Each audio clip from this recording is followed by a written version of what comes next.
Yalğız analarning nimalarga bardoshlik berib qanchalik jafo mushaqqat tortayotganini, qanchalik azob chekayotganini faqat o'zi biladi. Shuningdek har kim ular ustidan har nim deyishmayli. Bugun sizlarga Anvar Yosin Sarvozning qalamida bitgan Gap topmanglar yalğız ana kaynidan degan ajoyib ism mazmunni deb keldim. Yoqtirsanglar meni qo'shilib yurak berib qo'yinglar. Unda bo'lsa she'rga ketdik. Gap topmanglar yalğız ana kaynidan. Omu shundoq turmush uchun chapidi. Charchisimi vaysimasdan azaldan. Yürek pari farzandini baqudu.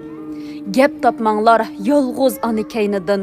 Uningdek ham sizlar yashab baxmagan turmush g'imi, bola g'imi dardida o'zlarini hargiz ayab baxmagan.